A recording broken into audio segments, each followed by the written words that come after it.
¿Qué tal? Bueno, como usted ya sabe, se da el primer informe de gobierno del morenista Alfredo Ramírez Bedoya y Michoacán vive tiempos diferentes. Hasta este momento no hemos visto, digamos, detalles que resalten que se está implementando en Michoacán lo que se llama la cuarta transformación. Sin embargo, se dan destellos, se dan algunas luces repentinas, pero vayamos por partes. ¿Cuál ha sido lo bueno de este gobierno a un año y cuál ha sido lo malo y cuál ha sido lo regular? ¿Cuál es de lo bueno? Bueno, hay un tema interesante, no se dejó caer el sector salud, se permanece y se hace más sólido. El sector salud, que es una cuestión prioritaria para cualquier gobierno. En el educativo avanza porque hay inercias, vicios del pasado, sobre todo con el magisterio, con el sindicato o los sindicatos magisteriales, como se quiera ver, o los diferentes grupos magisteriales. Hay resistencias al cambio, a implementar el marco jurídico correspondiente sin violentarlo como se venía haciendo. Y ese también se avanza y podemos decir que se avanza en la transparencia para la dotación y distribución de plazas anormalistas.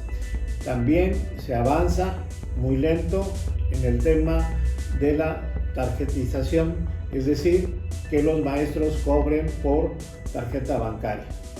Donde todavía no hay, digamos, luces, no hay una situación, digamos, muy clara, es la cuestión de la federalización de la nómina.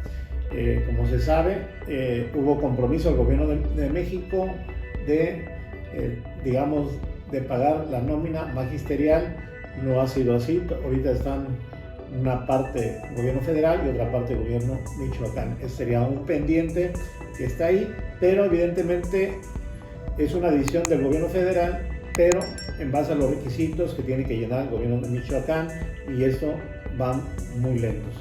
Otro tema que a favor de este gobierno, que le ha dado prioridad al tema a los indígenas para tener presupuesto directo a las comunidades, a ciertas comunidades, y también la autonomía en aquellas que desean ser más independientes que dependientes, sobre todo de los gobiernos locales.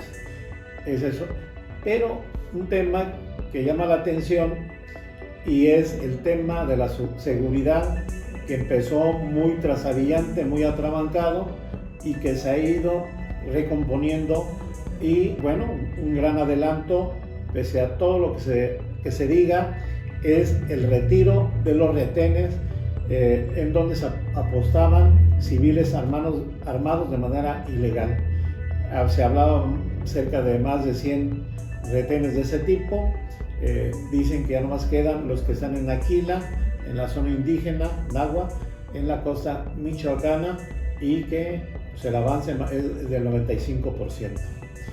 En cuestión de finanzas se empiezan a estabilizar, no hay ya tantas manifestaciones por falta de pagos como anteriormente se hacían.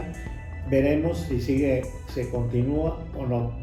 Hay gobernabilidad, no hay diferencias, digamos, partidistas, ideológicas, donde se ponga en una situación de contra la pared al gobierno de Michoacán. Digamos que el primer año hay que recordar dos detalles: la curva del aprendizaje, los compromisos políticos, y también la falta de la curva de aprendizaje. Hay que también señalar, enfatizar la falta de experiencia en la función pública de la gran mayoría del gabinete de Alfredo Ramírez Bedoya, y de él mismo. Ya se acabó esa curva de aprendizaje, tienen que empezar a dar resultados más rápidos. También ya se acabó la luna de miel en donde se le daba el beneficio de la duda al actual gobierno. El año que viene, el 23, es clave para este gobierno de Michoacán, porque posteriormente vendrán procesos electorales adelantados y se puede uno distraer. Bueno, pues como ya vieron, pros y contras del actual gobierno. Me decían del gabinete, el gabinete está actuando de una manera, digamos, en general bien y a regular, no tan bien, pero bien a regular. Bueno, la situación, digamos, secuelas del sismo, donde Cualcomán, Michoacán, fue el epicentro, de una intensidad de 7.7 grados, pues bueno, la situación se ha calmado, se ha minorado, no hubo víctimas fatales en el caso de Michoacán, pero sí hubo daños intensos, sobre todo en la región Sierra-Costa o Costa-Sierra, como se quiera ver, en la parte costera donde están los municipios de Aquila y de Coahuayana. Ahí hubo daños, de hecho hubo una serie de refugios humanitarios para la gente damnificada, pues estuviera ahí, pero no fue en un sentido grave el asunto, porque también habrá que reconocer, fue inmediata la respuesta del gobierno de Michoacán y la gente también ayudó a temperar la situación. No hubo dramas, no hubo escenas dramáticas, sí hubo cuestiones de preocupación, no es para menos, pero insisto, no pasó a grandes situaciones que pusieran en peligro la vida de michoacanas y michoacanos, pero también habrá que reconocer que es momento de seguir estando conscientes, de tomar medidas de prevención para ese tipo de fenómenos naturales que por supuesto pues en cualquier momento se pueden suscitar.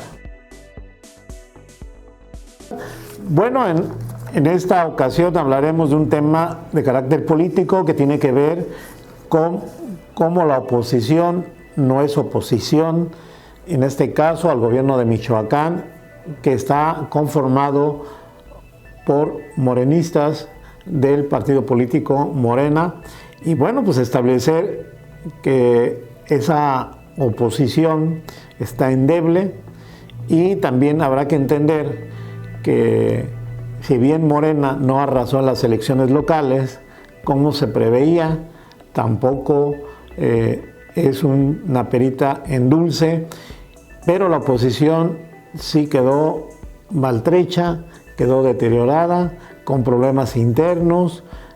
Bueno, todos los partidos políticos tienen problemas internos, pero la oposición no se logra encontrar, embonar con esos conflictos internos. Y entonces uno se pregunta, ¿quién es la gran figura de la oposición en Michoacán?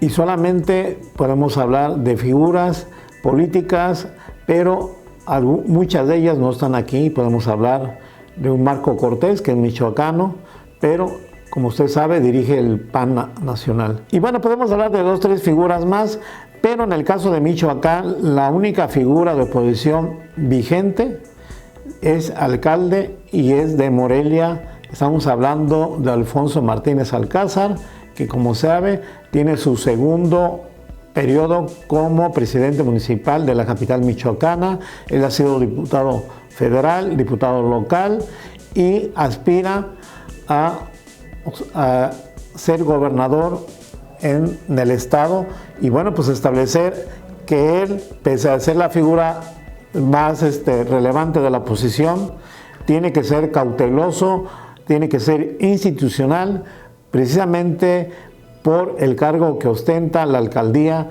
de Morelia, que no es un asunto menor.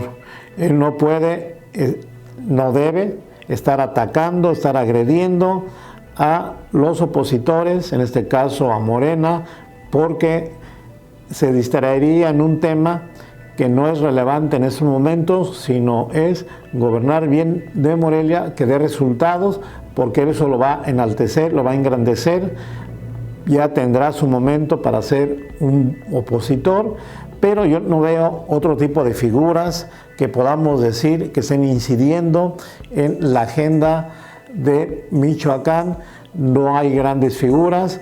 Las figuras ya que veíamos antes en la oposición a Morena, pues ya están prácticamente uno jubilado, Ascensión Orihuela del PRI, Fausto Vallejo, que ya está retirado, y que Jesús Reina, quien está conformando un partido político y ahorita está de manera discreta. Entonces, ¿quién es la gran figura de la oposición? Alfonso Martínez Alcázar, pero no actúa como tal por su cargo de alcalde y su actuar tiene que ser más institucional que nada. Veremos si resurgen otro tipo de figuras o si salen del closet. Por lo pronto no hay. Soy Samuel Ponce Morales. No se olviden de visitar Acueducto Online, dar like, precisamente suscribirse y sobre todo activar la campanita.